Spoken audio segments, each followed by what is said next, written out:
অনেকদিন পর না আমাদের ফ্যামিলিতে একটা অনুষ্ঠান হচ্ছিল, আর সেটা হচ্ছে আমার দাদার ছোট মেয়ের অন্নপ্রাশন। আমার যেতে একটু লেট হয়েছিল বটে, কিন্তু গিয়ে খুব মজা করেছি। এখানে গিয়ে কিছু ভিডিও ক্লিক করছিলাম, আর এই দেখো আমাদের কত সুন্দর একটা পরী। আর ওকে সকাল থেকে অগুন্তি ড্রেস পরিয়ে ছবি তোলানো হয়েছে, আর ও ছবি তুলতে খুব ভালোবাসে।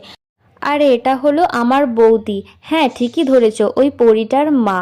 আমাকে এখানে কেক দিতে আসছিল, আমি বললাম যে না, আমি একদম ছোট পিস নেব না বলে আমাকে এই এত বড় থালাটা দিয়ে দিল। কিন্তু আমার ভাগ্য দেখো, এই পিসটাকে বাদ দিয়ে যখন অন্য একটা পিস নিতে গেলাম, তখন সেই পিসটাও আমার সাথে বিশ্বাসঘাতকতা করলো গাইস, মানে কল্পনা করা যাবে না। ভাগ্যে যা আছে সেটা তো মেনে নিতেই হবে। যাই হোক, ছোট টুকরোটা খেয়েই চলে গিয়েছিলাম দুপুরবেলা খেতে। আর এই যে মেনু কার্ড দেখতেই পেয়েছো, আমাদের এখানে পাতা জল সবই দিয়ে দিয়েছে। তারপরে এত গরম না, কি বলবো। নেক্সট পার্ট দেখার জন্য চ্যানেলটাকে সাবস্ক্রাইব করতে ভুলো না। টাটা।